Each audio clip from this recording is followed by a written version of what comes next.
What's up, everybody? Tyson Roush. Let's talk Jets. Hope everybody's having an excellent week.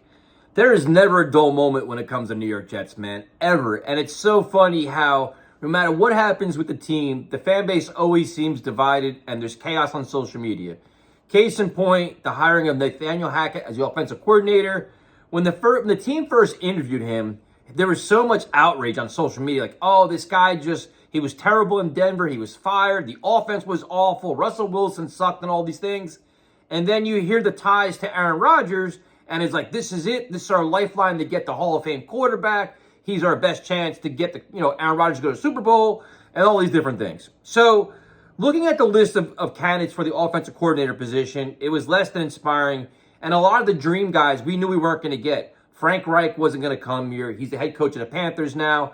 The uncertainty at the quarterback position, along with the coaching staff somewhat on the hot seat in a must-win situation, probably scared away a lot of candidates. So when you look at Nathaniel Hackett, you kind of get this feeling the team had to promise him something, because why would he come here when he could sit at home and make a lot of money, right? So they had to sell him on a vision. He has ties to Robert Saleh. He has the West Coast offense background. He wants to run the football, all these different things. So there is some continuity here. There's familiarity with the head coach. But they had to sell him a vision. They had to say, you know what, you come here, we're going to give you quarterback X. Now, we're all thinking it's Aaron Rodgers, and rightfully so, because they're very good friends. And according to Connor Hughes, they're very close. But I think if it's not, it's going to be a Derek Carr or maybe a Lamar Jackson. I think that's definitely the case here, because we all know the Jets are a quarterback away, and Woody Johnson knows he needs to sell tickets. He needs to win football games, and the best way to do that is to bring in a prominent player at quarterback.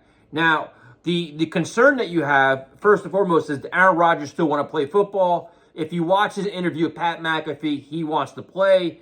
It always comes down to money, and he's going to make a lot of it. So it's going to be like, will Green Bay be willing to trade him? Which I think they will, because there's a lot of signs that they're ready to move on. Then it's a matter of the compensation. And my biggest concern remains is, does he want to play for more than 1 year? And that every year he seems to flirt with retiring. Is the team doing what's best for him? So you hope in this trade the Jets can find some way to make it contingent on either his success or how long he plays. Like, if he makes the championship game, it goes up to a second-round pick. Or if he plays 2 years, you get another pick. Like, add in contingencies where you don't get, say the Jets go 5-12 and Aaron Rodgers gets hurt, God forbid. They don't have this all blow up in their face where they're going to eat a ton of cap space and lose all this compensation and have next to nothing to show for it. So, this is exciting, man. Like, to get a player like Aaron Rodgers here would be remarkable.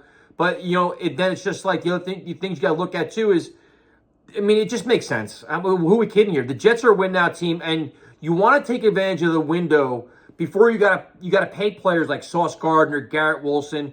The whole Quinnen Williams thing right now is kind of getting lost in the chaos of Aaron Rodgers, where he's due for a big-time contract as well. So the Jets are going to have to maneuver some things. You got to solidify the offensive line. AVT coming back is huge. Mekhi Becton's still an unknown in terms of his health. Connor McGovern's a free agent. You got to reshuffle some things. George Fant's going to be gone. So who exactly is going to be your starting line next year? You got to fix that up. You got to make a decision with Corey Davis. A lot of people want to include Corey Davis in with the trade to the Packers, or you want to cut him for the cap space. You can do all that, but you also got to replace him. While he was inconsistent with his drops and kept getting hurt, he's still a quality guy. You have Garrett Wilson. You assume Elijah Moore wants to stay here because now he's playing with a Hall of Fame quarterback. Mims is still not really good. Braxton Berrios, everybody wants to cut. You went from the wide receiver group having some depth to being a concern. So if you want to get rid of Corey Davis, cool. You got to find somebody else to play him. So this is wild, man. This is going to be a really interesting to see how it all plays out. The other thing you got to keep in mind is the timeline, where Aaron Rodgers can slow play this. He can make this drag out, and while he's dragging this out, the Jets are going to lose options.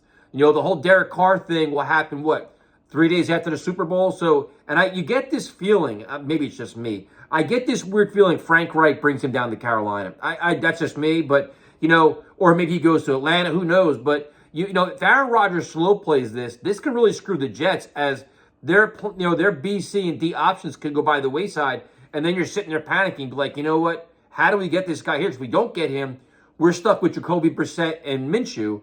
And the last thing you want is to bring in Nathaniel Hackett and have some like very low or mediocre quarterback, and this offense sucks. So we'll see how it all plays out. I'm excited, man. Like, it's nice to I understand the people that don't want Rodgers and people that do want him and everything like that. I just want a freaking quarterback that can win football games, man. I'm tired of losing, and hopefully that Joe Douglas handles this smartly. He's done well in trades before. Salah's got ties to Matt LaFleur. Maybe they talk things out as well and figure out something where it works out for both sides. Or LaFleur says, you know what, you don't want no part of this guy. Go get Derek Carr. You never know. But we'll see. Just stay tuned, and we'll talk to you later.